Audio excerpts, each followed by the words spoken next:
everybody to the Museum of Northern Arizona. If you're not already a member, I highly encourage you to become a member, please, to support this wonderful institution that I have been researching at since 1978.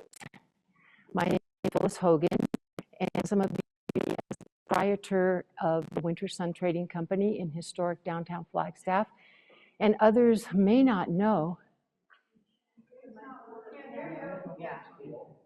What? Don't make me use a mic. Okay, I'll talk louder. My name is Phyllis Hogan. I'm the proprietor of the Winter Sun Trading Company in Flagstaff, Arizona.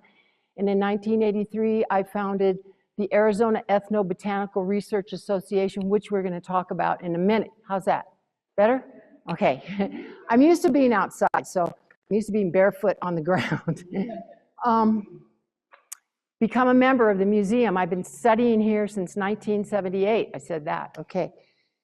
So before I start, I would like to give a little affirmation. I'm really much more comfortable out in the wild with the wild plants. So normally, I like to make an affirmation before I do a talk and burn juniper, but as a fumigant to help cleanse the room and help cleanse my mind, body, spirit, but today I can't do that because we might let off some some fire alarms. And I actually did that one time at NAU, which I didn't mean to do, but so if you'll let me for a second here, I'm going to do my affirmation, then I'm going to tell you what I'm talking about, and then I'm going to show you the slides.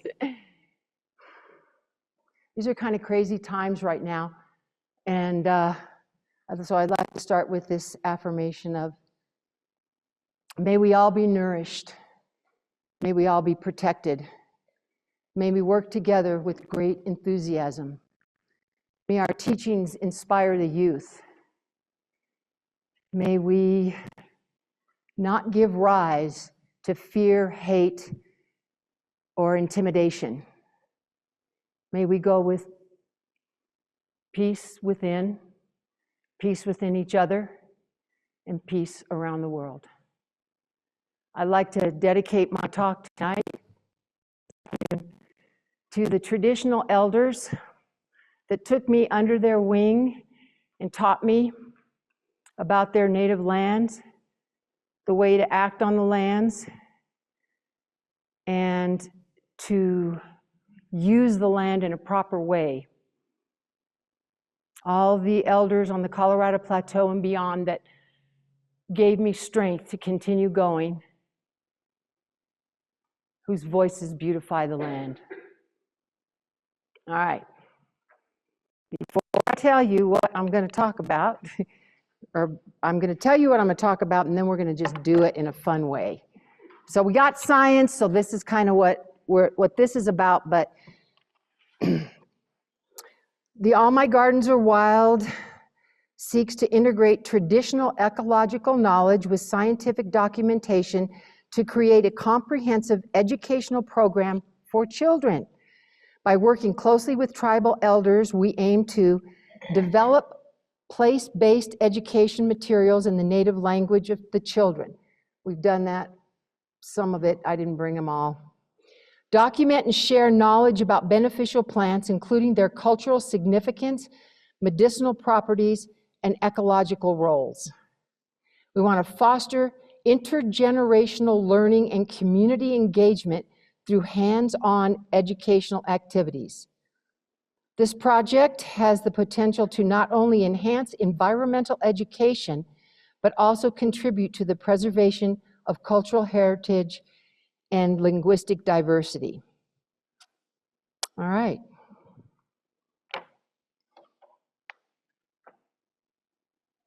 Hope I'm talking loud enough. So many of you know me, as I said, as the proprietor of the Winter Sun Trading Company, and that's one hat that I wear, and the other hat is 25% of my time for about 40 years was dedicated to ethnobotany and working with tribal elders on reservations. When I started putting this program together the other night, I was like, geez, this is 40 years of my life, but let's just pump up some of the good stuff. So two questions I mean, there's a lot of good stuff, but I couldn't go through it all, so I just picked the ones that were not the closest to my heart, but close to my heart. So there's two questions that people always ask me. Number one, is your name really Phyllis Hogan? And yes, my name is Phyllis Hogan. Hogan is an Irish name, not a knockoff of the Navajo word Hogan. I'm Phyllis Hogan. My grandfather on my father's side was an Irishman, and his name was O'Hogan in the 1700s, and then they shortened it down to Hogan. So that's really who I am. My grandmother on my father's side was a Choctaw Indian from the Mississippi Band of Choctaws. My mother and my grandparents on my mother's side are Croatian, and they, yay! They're Croatian from the former Yugoslavia. And my mother was first generation born here in the United States, and her first language was Croatian. So kako ti? My grandmother was a little grandma of about 11, and everybody thought she was Spanish. And so anyway, that's who I am, and that's the other question. So I answered that question for you, who I really am. And then the other question is, how did you get into this? How did you get into herbs? And it's a long, circuitous story, but let's just start on a journey that I took on a road less traveled with my two children in hand, my two daughters in hand. And I fell into the orbit in southern Arizona of the most magnificent people in this rural agricultural town. And the woman that I first met, whose orbit I fell into, was Senora Valencia.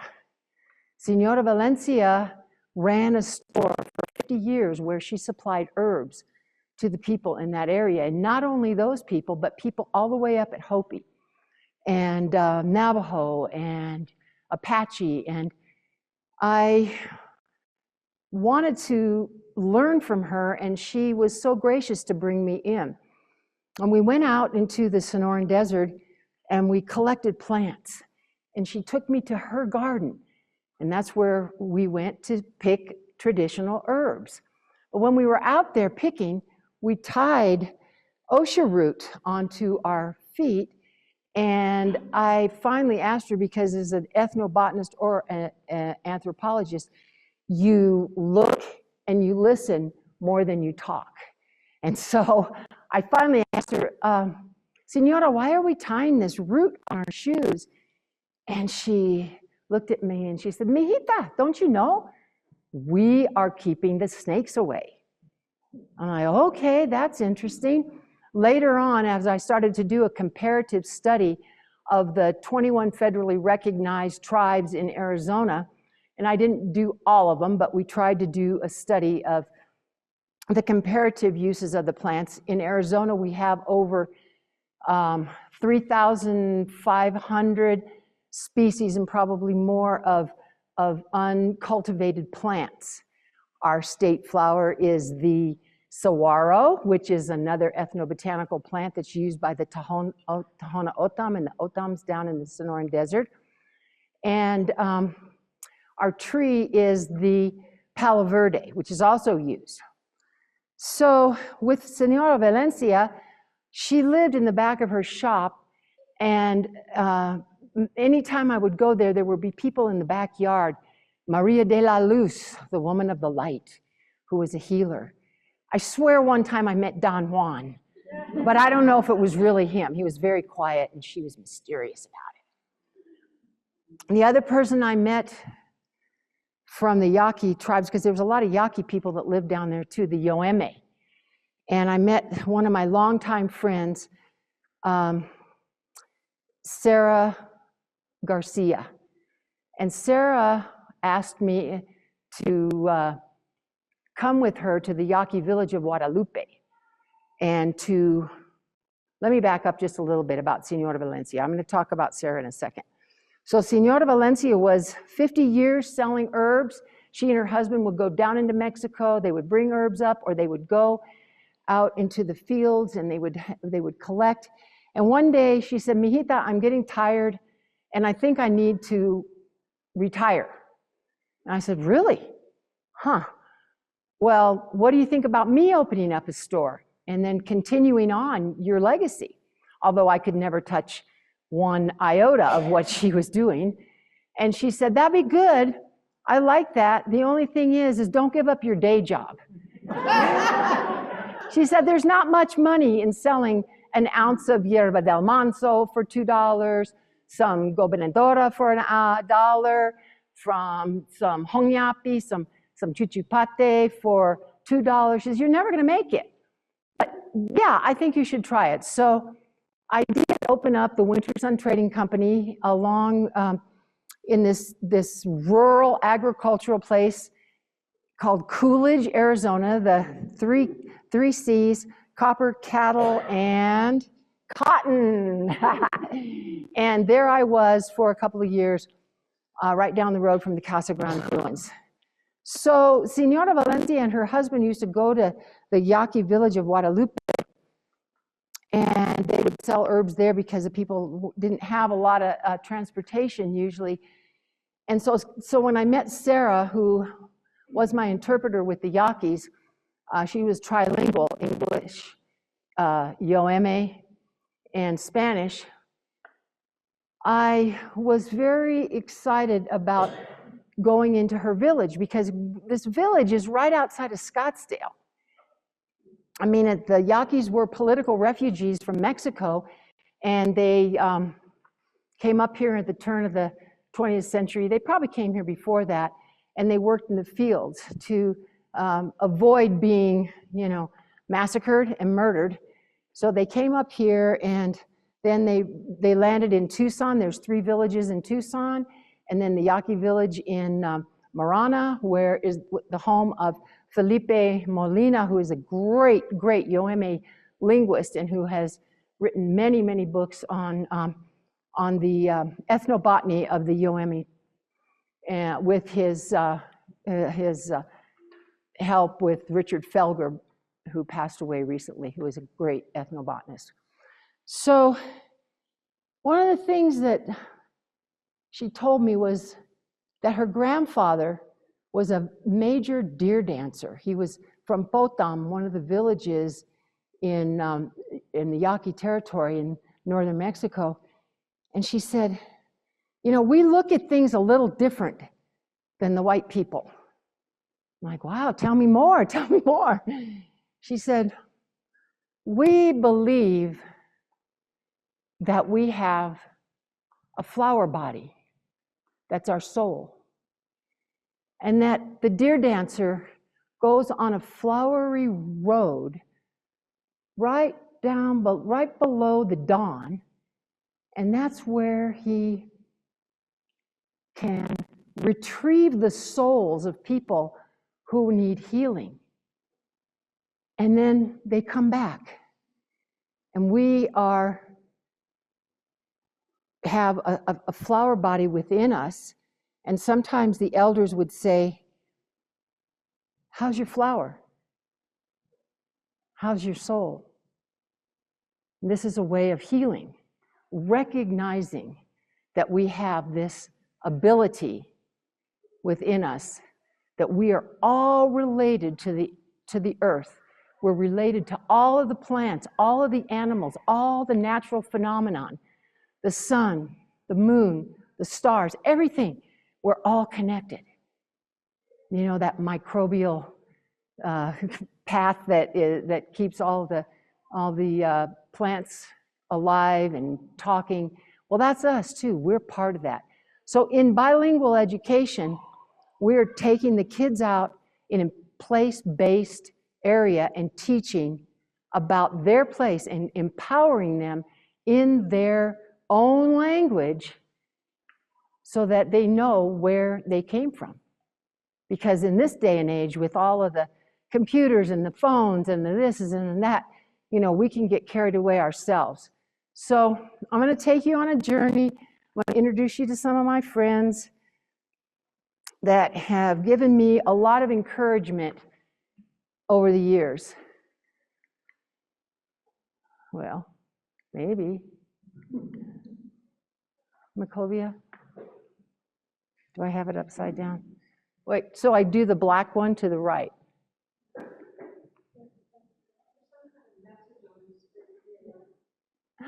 There's a message. There's a message from above. One of the things that I was going to tell you, I was going to show you Senora Valencia's photo. Am I supposed to be pointing it at the... Okay, here's Senora Valencia in front of her shop, Casa Valencia. She lived in the back, and there were lots and lots of migrant farm workers, and I'm going to stand over here. Migrant farm workers that would come to her because none of them trusted allopathic medicine, and they would get their herbs from the Senora.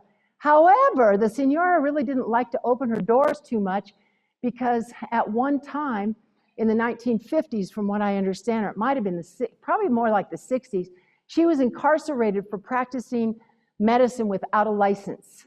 And it was really a hard time for her, but she came back and got ready to continue on.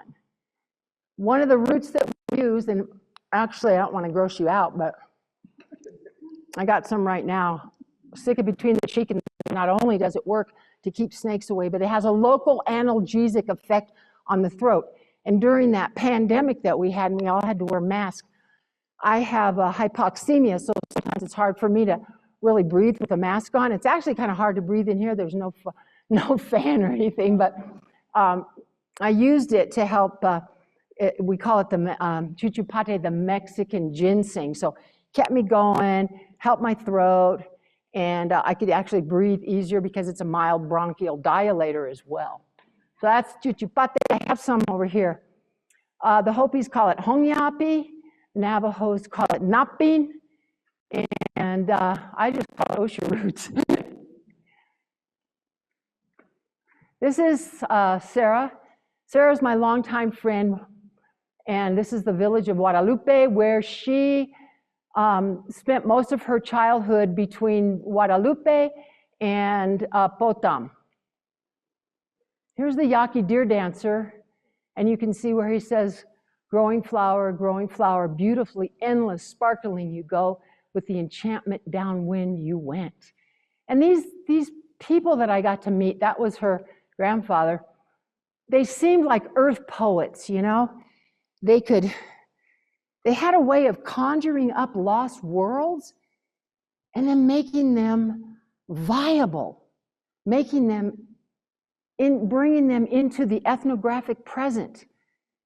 It was magical. I would sit at Easter and just wait for the deer dancer to come out on Easter, and be the only one with a few other Yaqui people in the plaza watching the dancer. And they have a beautiful, beautiful songs. And you see the youth are getting involved too, and this is something that was really, really important. This is a young man from the Phoenix area who is studying with one of the elder deer dancers.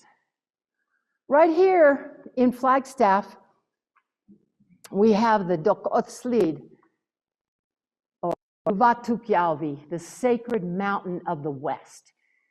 This was a garden that I came to because eventually, a couple of years after I opened Winter Sun down there in the Sonoran Desert, I decided I needed to get up here. I needed to be by the Museum of Northern Arizona where I could study with Alfred Whiting, who had been working with the Hopis since 1947 and documented their work in Ethnobotany of the Hopi. I needed to be by a real herbarium because I was learning about the scientific names of the plants and the families. And I wanted to be by also the University of Northern Arizona, but I also wanted to bring my little shop up here so I could work more with some of the other tribes. So with the blessing of the Senora and Sarah, I moved up here to this mountain town. This is one of your sacred mountains of the West. This is sacred to 13 different tribes, this mountain. This is a place where in the history of the Navajo, I was told was an original garden that belonged to Azanat Lehi. Azanat Lehi, the ever-changing woman, the goddess of vegetation. And this is one of her gardens where she would come. And she taught about the blessing way. She taught about how people should act as humans. And right before she left, she left the Navajo Nation and the Navajo people, and she went to the Pacific Ocean. But one of her teachings was that people should understand how to be in balance with nature. And she told the people, I'm leaving. She didn't really say that, but I'm just saying that. And may you go now as those who have long life. And may you go now as those who are happy. May you go with blessing before you and blessing above you, blessing behind you, blessings all around you. May you go with blessing in your speech. May you go with long life. And she was gone.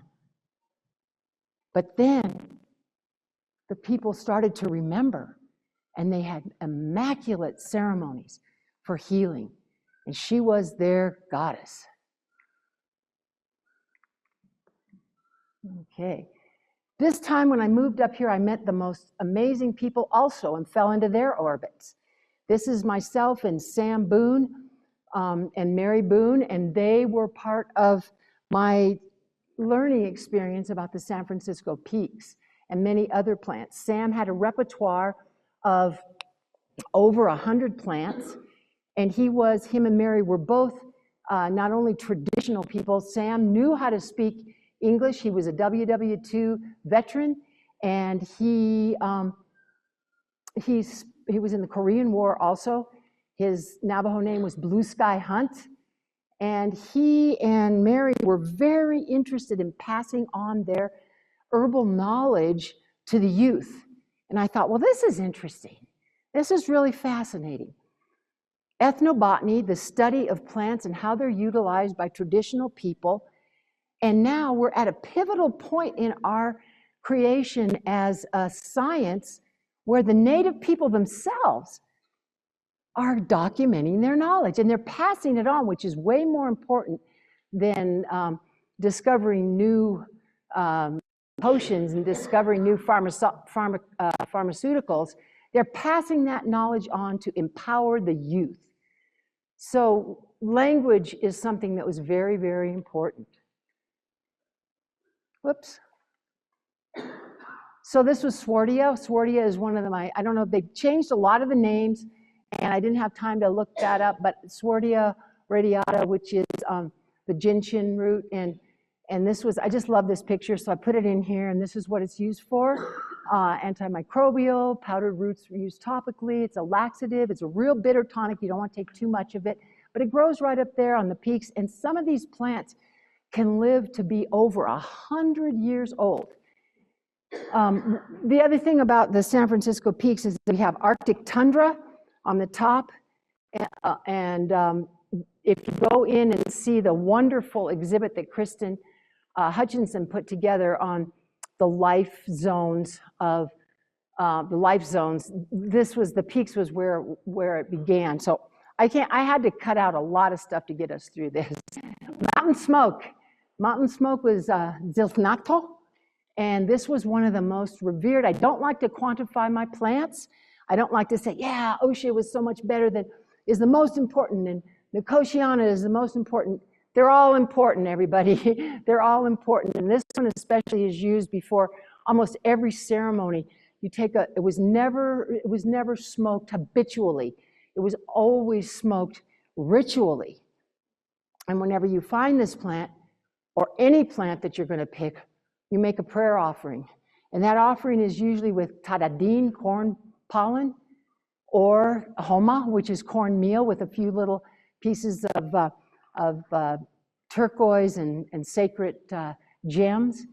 And you honor the plant, and you tell the plant your name, and you say, I'm bringing you home. I need you to help me heal one of the people that I'm working with. but you sit with that plant, you talk to that plant, you vibratorily connect with the land, with the plant, the spirit being of the plant. This is all ethnobotany, folks. All of this is some of the most important part of ethnobotany, not just making a laundry list of the scientific names. That's important. We need to know the scientific names. We don't want to get messed up. But it's really important for us to understand our connection to the land. This is what the elders have told me. I'm just passing it on.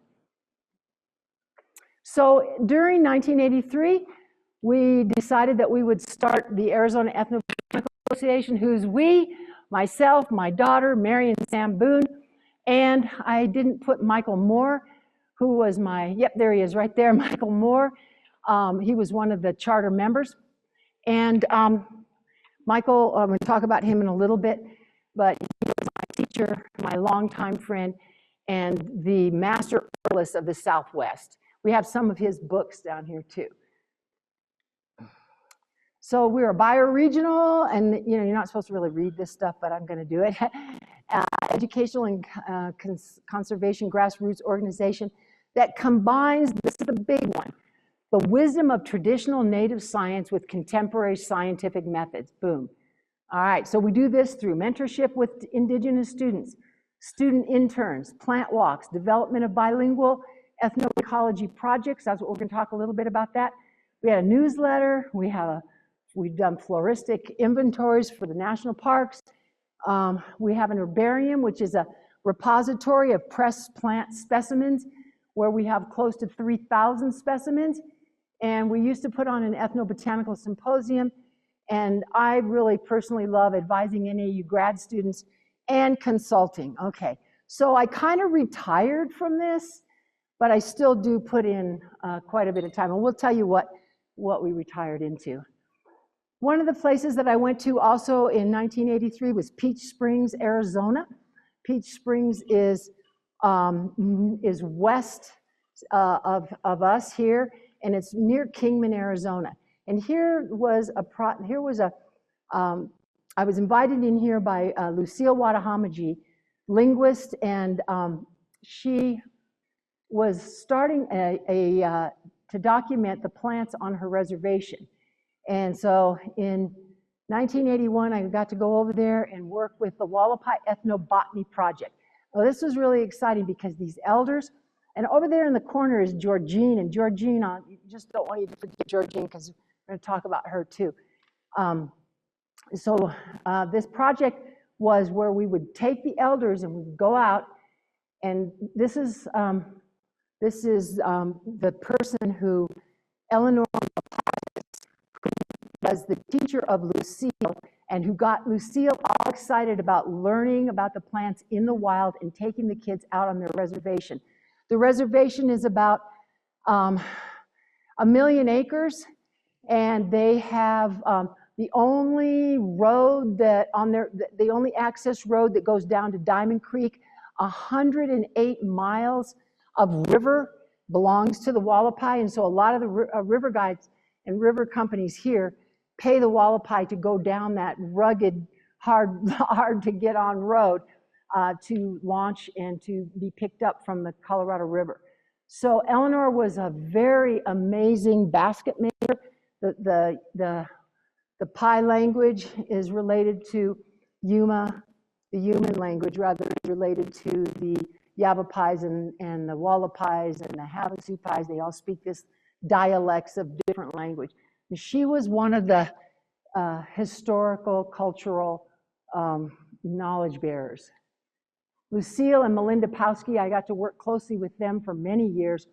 And Lucille was the first person to really start bilingual education and get the money from the grant. It was kind of funny how the United States government, it took away the children from their people and taught them in the white schools not to speak their language. And then almost 100 years later, they were funding people like Lucille and different tribes to teach the language to the kids again. So we got to, one of our most exciting times was on the Colorado River, and there you have Lucille. I don't have a pointer, but there's Lucille. And in the very back on the tip there is Art Phillips, who worked with the Museum of Northern Arizona when I got here in 78 to start researching the herbarium. Art was there with Barb Phillips, and they were renowned in the field of botany and worked here. Here's Diamond Creek on the Havasupai, on the Wallapai Reservation. We were collecting agave hearts, and this was part of the old traditional diet and the foods that were very important to the Wallapai. Agave hearts were one of them, and they have a roast, agave roast, and I thought I had more in there about that. They have an agave roast. They roast this delicious heart of the agave, and it roasts all night long in this underground pit, and then in the morning you can taste it. It's delicious. You can even use some of the plant to put on your cheeks for sunscreen, but it's really delicious. That's a really lost art that the Pai have brought back.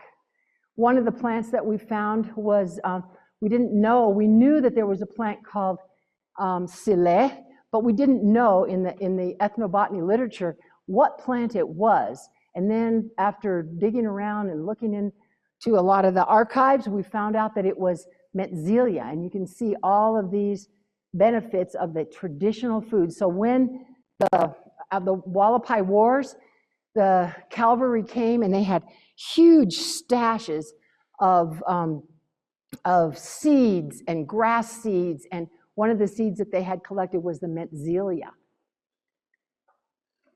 One time when I was out with the kids and we were looking around and we found the buffalo fur, which they called the Arizona cotton.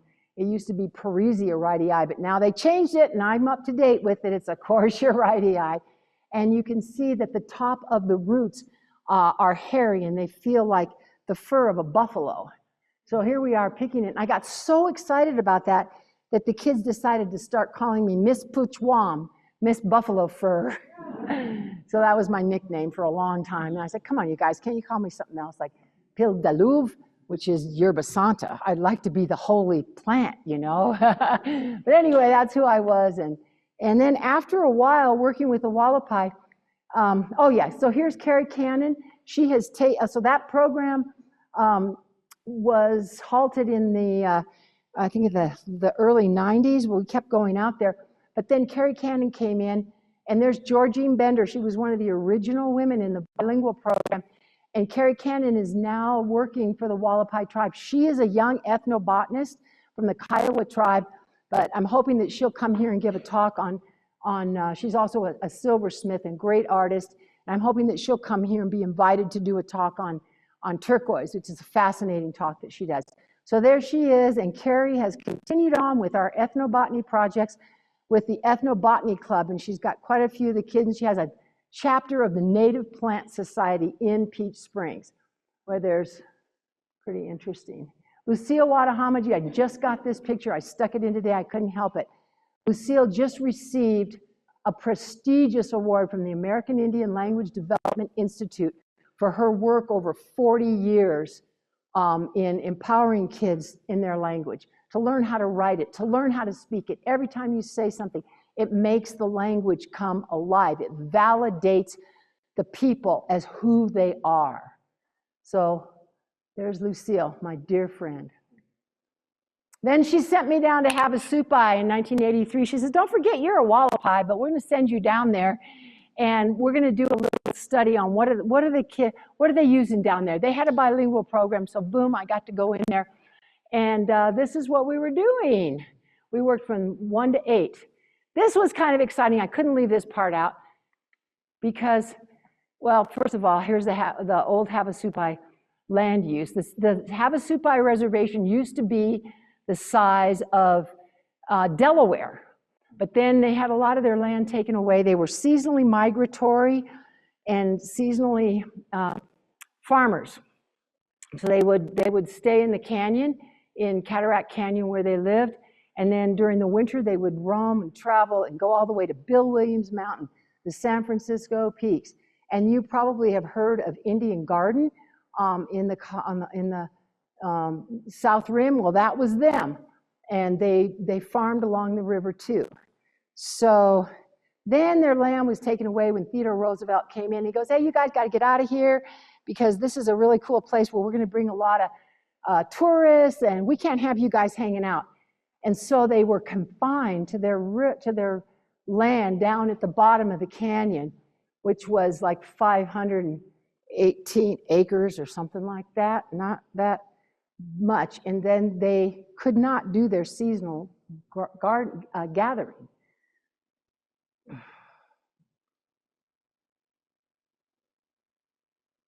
I'm trying. Clovia, where are you? This happened to Robin Wall when she was, Robin Kemner when she was at NAU, and she couldn't get her slide to go. I don't know if anybody saw that talk. It was fabulous. So I got to go down to Havasupai, and the only way to go down there is either you walk, you ride a horse, you take a mule, or you do a helicopter. And this was a real ethnobotany excursion for me. All right, I guess I'll just stand over there and move them, huh? Well, what do you think?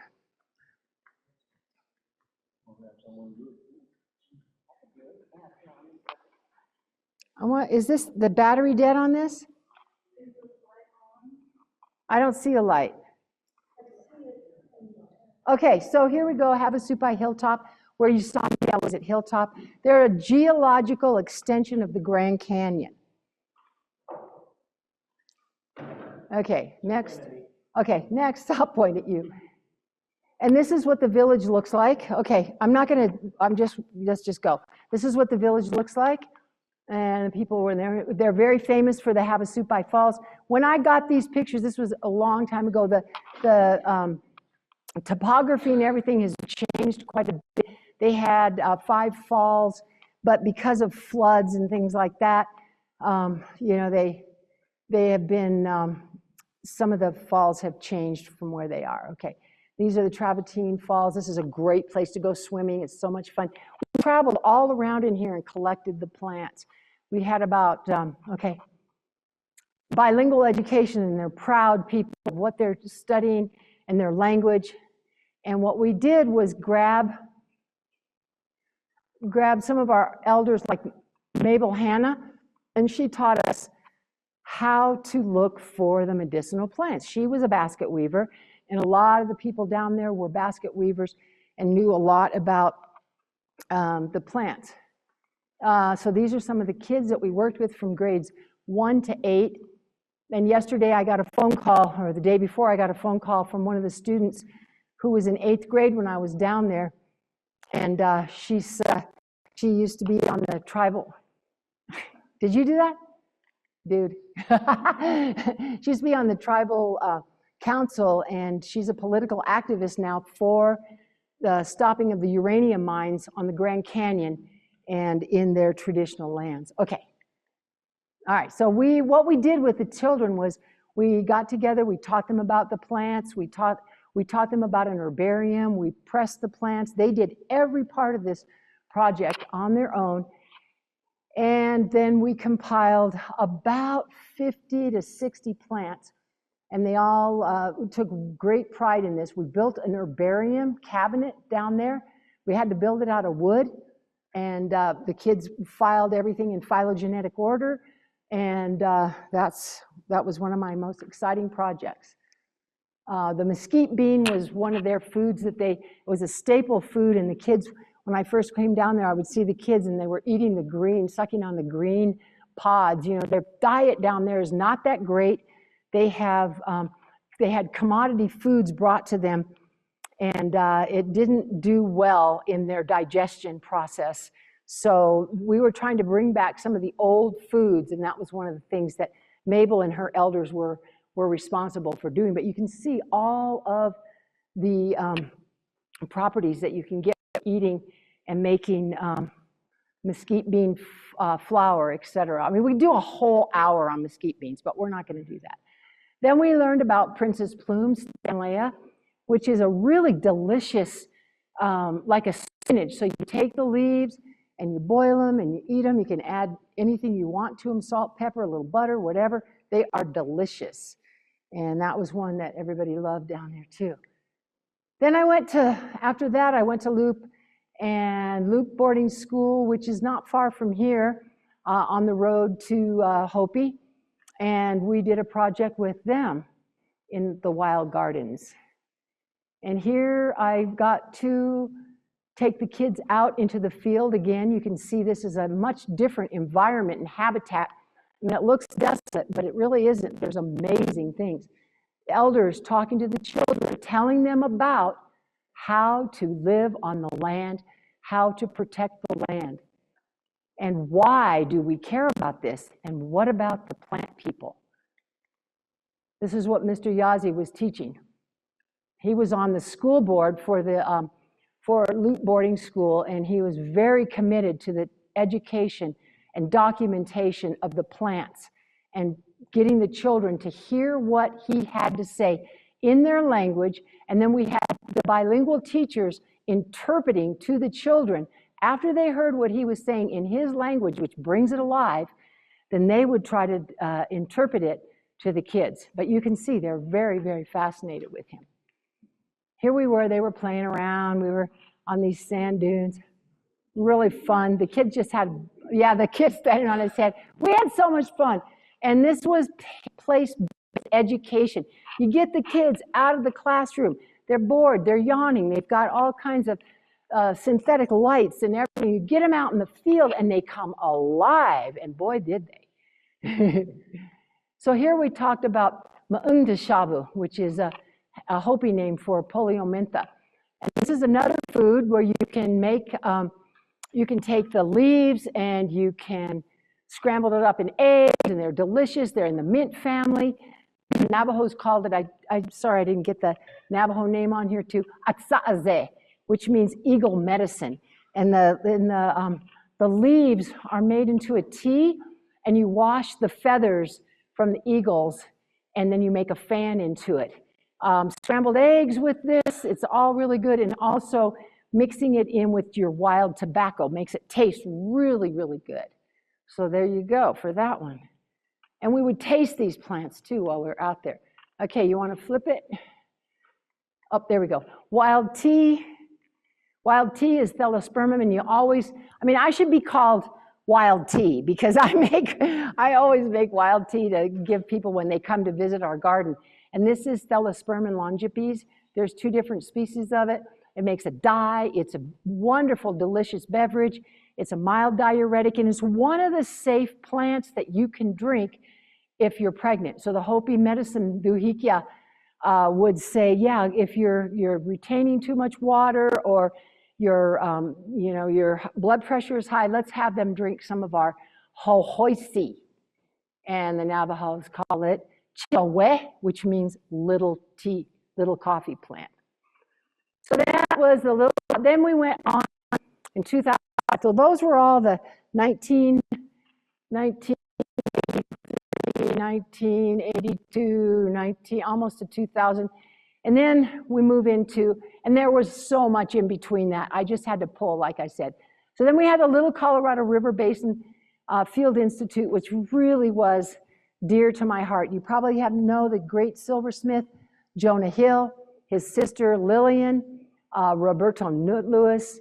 A lot of these people have gone on and work in their community and working with community-based agriculture, all kinds of cool stuff. So this was us in 2005.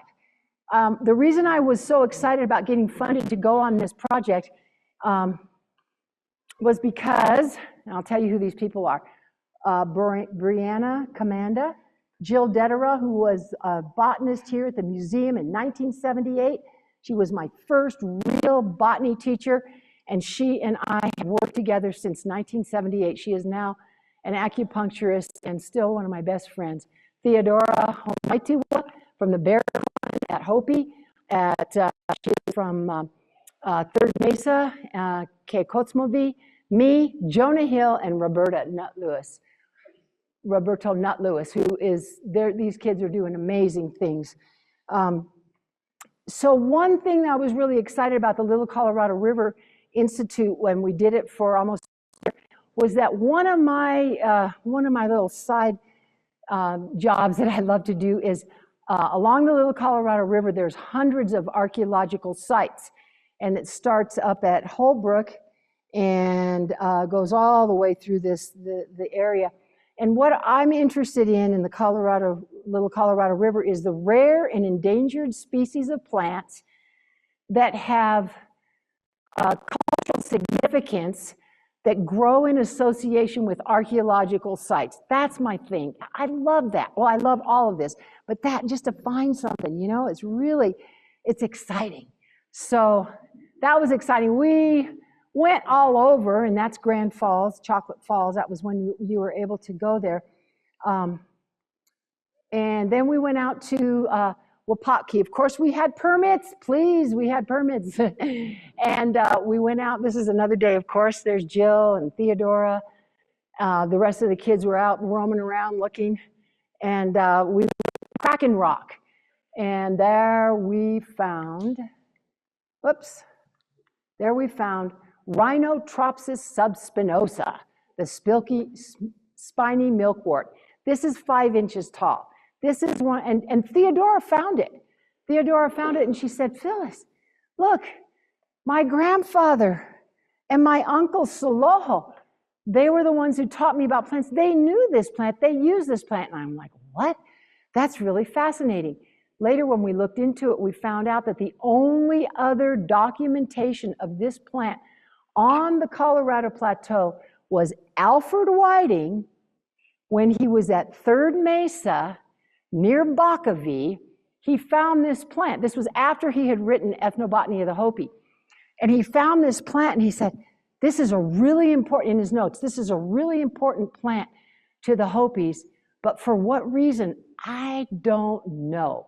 I was not able to find that out. So we found it. It was so amazing that this plant, and by the way, Alfred Whiting did go down into Havasupai way before I did. And when he went down into Havasupai, he still found the people wearing yucca leaf sandals. And there's a whole book that Dr. Seaman from NAU wrote about his studies with the people down there. But anyway, so this plant, I really am not able to tell you about it too much, but I'm just going to tell you that Theodora found it. It was very exciting. Is that my timer? It was very exciting. That's Roberto's hand. I just love that picture. And this little plant has a long root, about that big, it's about 4 inches long, and it's got a whole story which we're not going to go into right now. But it's in a healing plant family. You know, all plants have a genus and a species. You probably already know this, but we'll just say it anyway. Genus is the first name, species is the second name, and they're all put into order into families. And so this one is in a plant family where there's several more medicinal plants that grow in the East Coast. Mary Boone went with us, even though we weren't exactly right on the Little Colorado River Field Institute. We called it that, but then we kind of wandered around. We went to Montezuma Well, and we went back up to the peaks, and there Mary told us stories. Mary told us about some of the plants that she used. And as you can see, we have a long reciprocal relationship with the elders that have worked with us. Theodora, this is my favorite picture. I just had to throw it in because I love this picture of me sitting at the foot of the great Durikia. Theodora Homwaitiwa, the most amazing bone doctor and psychic healer you would ever want to meet. She has retired, so you can't ask me to take you up to her house and get a healing from her. But suffice it to say, she, as a little girl, began her healing. This is what she was telling us about as a little child, 6 years old, how she was taken in and apprenticed with the other healers. And that's another whole story. We could do a whole another talk on her. Okay, I'm getting tired. I'm kind of getting old anyway, so here we are. I mean, I'm thinking I'm old looking at all these young pictures, you know.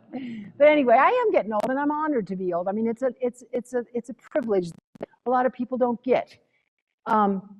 Michael Moore was one of the founders. He was a charter member of the Ethnobotanical Association. Here he is speaking at our symposium in 2000. he was very, very important in the herbal world, especially the Southwest. I've got some of his books up here if you want to look at them. He wrote Medicinal Plants of the Mountain West. That was his first book. He wrote Medicinal Plants of the Desert West. He wrote Medicinal Plants of the Pacific West. He had the Southwest School of Botanical Medicine. He was legendary as not just a Southwest herbalist, but any herbalist. And they didn't have his books in their library. They weren't worth much. So he was a clinical herbalist. And so he could get down to the constituents of each plant and tell you where it works on the body. And this was really amazing. He was one of my best friends, and I met him in 1976. And we traveled together in many areas. I really can't tell you how much I appreciated him being in my life. This is Michael Shaw Moore, 1941, 2009, when he passed over to the spirit world. And sitting there listening, this was one of his last talks in Flagstaff, and sitting there to his left is Dr. Janalee Miller, who worked as a medical anthropologist and did field work with the Rarámuri in northern Mexico, the Tarahumara, as some of you might know. And she was not only was she an anthropologist, but before that, she was a midwife, and she studied the birthing practices of the Rarámuri. And after she was there and got her PhD, she deposited her specimens to the AERA herbarium. So I'm proud to say that I have all of her specimens in our herbarium, which eventually I'm hoping Kirsten is going to take into her. The rest of my research work will go to Lillian, Lyle Belenqua, and Hopi people that are working up there, my library and that kind of thing. I'm not ready to give it up yet. So okay, I have a confession. Not all of my gardens are wild. I have a garden that belongs to the museum, that is curated by the Ethnobotanical Association and our amazing volunteers. It's a teaching garden. And there it is. It's across the street at the Research Center. And here I'm proud to say we have some of our volunteers. It's all run on volunteers. And when Michael passed over, his widow and many of his students decided we need to do something in his name. Michael did not, like me, he didn't like gardens. We went out. We went into the wilds, just like what I was showing you here. But we decided that in one of his books, he was telling us that, you know, a lot of people go out and they wildcraft plants. And someday we're going to need to be careful about that. That someday might be coming now because of over harvesting. And that's why I was telling you, when we harvest plants, we don't do it like that. We don't go in and take everything. We take only a small amount, but not in this garden. This is a teaching garden. This is a garden where we have, we started here in 2016, I think it was, 2017. And without the help of our master gardeners, this could never have come about. It's a teaching garden. We have over 150 species of plants. Some of them shouldn't even be growing up here. I'd like to introduce you to the garden. Now, some of the, you know, I'm not great at pictures, and then this is just a snippet in time. I want you all to go over there, look at it, not all at once, not today, because it is raining, and thank you for the rain. But this garden means a lot to myself and to our volunteers who have worked on it from the beginning when it was a parking lot. So over there, that building, that used to be the herbarium, and that's where I met Dr. Walter McDougall. I met Art and Barbara Phillips. I met Jill Detera, and it was easy to just drive up right there and they would identify the plants for me. It was fabulous. Now it's archaeology and the home of Kelly Hayes Gilpin, one of the most renowned archaeologists in the Southwest, right here at this museum. Let's support the Museum of Northern Arizona and the collections and everything that this museum stands for, from Dr. Bolton to Mary Russell Farrell to all of the collections in their collection center with some of the most profound ethnobotanical collections for Navajo and Hopi, and yeah, I just can't tell you how much I love this place. And they let us have our garden here. This is another view of, I don't remember when this was taken, but it's really coming alive. When we first got it, it was hard. Okay. And here we have Laura and Marcy and Deb, and without these people, this could not happen. I know they're going to be mad at me for showing this picture. I love these guys, and they are Laura is a curator for the garden for AERA. Here we have other volunteers, and one of the best in the West are these people, and we've got Adair Patterson there, and Amelia and Sarah and Bob in the background. And I have to tell you that we are working with Northern Arizona University a little bit, because Adair is the curator of their research greenhouse. Right, sorry, it's been a long day. So anyway, we have all of our volunteers, and this is Gina, and she's done a pollinators. So we're a pollinator garden also. We like to encourage the pollinators. We make money for the garden by sales of plant sales and growing plants with Claire and her garden, which we have to pray that we can get more funding for, since federal government decided to slash and burn some of the most important projects. I want to just tell you that some of the people that I'm incredibly grateful for, our dedicated volunteers, are Laura Davis, Adair Patterson, Debbie Martin, Marcia Riggs, Diana Taylor, Amelia Blake, Susie Smith, and Janice, and Gina, and Bob, and Sarah, and Casey, and Jan Busco, who you all probably know. So without these people, this would be nothing. So can I get you people that are in the audience that work with us to please stand up? Yay! Woohoo! Yes. Tenacious these women are. Oops. So what we do now is we invite people to come and bring their schools, or we talk to the kids. The garden is divided up in different sections, which I'm not going to go into right now. But this is my garden too, you know, and I mean, I can't take any credit for planting it. I'm not a master gardener. All my gardens are wild. But this garden is wild also. So the kids would come. This is during COVID, and we had a safe place for the kids to come and learn. And that's it.